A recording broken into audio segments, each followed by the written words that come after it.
ผู้ว่าราชการจังหวัดหนองคายเป็นประธานในพิธีมอบบ้านให้แก่ผู้ที่ได้รับการปรับสภาพที่อยู่อาศัยหรือบริการขั้นพื้นฐานเพื่อให้ผู้มีสิทธิ์ได้รับการฟื้นฟูสมรรถภาพสามารถดำรงชีวิตได้ดียิ่งขึ้น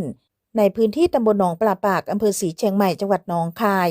พร้อมมอบประกาศเกียรติคุณให้กับผู้ที่บริจาคที่ดินให้เป็นทางสาธารณประโยชน์วันที่31 กรกฎาคม 2569 นายสรัญศักดิ์ศรีเครือเนตรผู้ว่าราชการจังหวัดหนองคายเป็นประธานในพิธีมอบบ้านให้แก่ผู้ที่ได้รับการปรับสภาพที่อยู่อาศัยหรือบริการขั้นพื้นฐานเพื่อให้ผู้มีสิทธิ์ได้รับการฟื้นฟูสมรรถภาพสามารถดำรงชีวิตได้ดียิ่งขึ้นประจำปีงบประมาณ 2569 คือนางหนูพันธ์เคเมืองอายุ 75 ปีเป็นผู้สูงอายุอยู่บ้านเลขที่ 104 หมู่ 5 ตำบลหนองปลาปากอำเภอศรีเชียงใหม่จังหวัดหนองคายโดยมีนายจรัญกลางประดิษฐ์นายอำเภอศรีเชียงใหม่กล่าวต้อนรับนายวุฒิไกรช่างเหล็กนายกองค์การบริหารส่วนจังหวัดหนองคายกล่าวรายงานมีนางฤดีวรรณศรีเครือเนตรนายกเหล่ากาชาติจังหวัดหนองคายนางชุติมาช่างเหล็กรองประธานชมรมแม่บ้านมหาไทยจังหวัดหนองคายกรรมการและสมาชิกเหล่ากาชาติจังหวัดหนองคายหัวหน้าส่วนราชการหน่วยงานผู้ใหญ่บ้านผู้นำชุมชนชาวบ้านและองค์กรปกครองส่วนท้องถิ่นเข้าร่วมในพิธีมอบบ้านครั้งนี้ด้วยองค์การบริหารส่วนจังหวัดหนองคายได้เล็งเห็นถึงความสำคัญของการพัฒนาคุณภาพชีวิตของประชาชนโดยเฉพาะกลุ่มผู้พิการผู้สูงอายุและผู้ป่วยที่มีภาวะพึ่งพิงซึ่งยังคงประสบปัญหาด้านที่อยู่อาศัยและการเข้าถึงบริการขั้นพื้นฐาน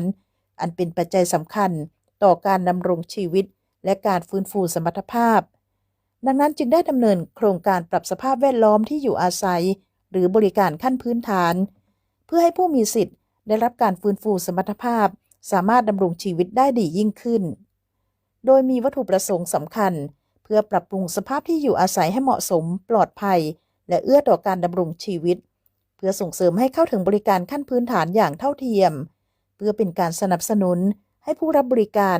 สามารถฟื้นฟูสมรรถภาพและพึ่งพาตนเองได้มากขึ้นอีกทั้งยังเป็นการสร้างขวัญกำลังใจและยกระดับคุณภาพชีวิตของประชาชนในพื้นที่ในครั้งนี้องค์การบริหารส่วนจังหวัดหนองคายได้สนับสนุนงบประมาณเป็นเงิน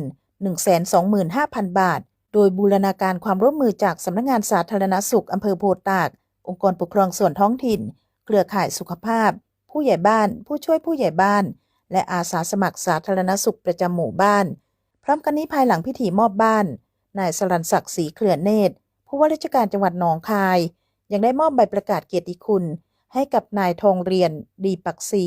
ที่มอบที่ดินจำนวน 67.50 ตารางวา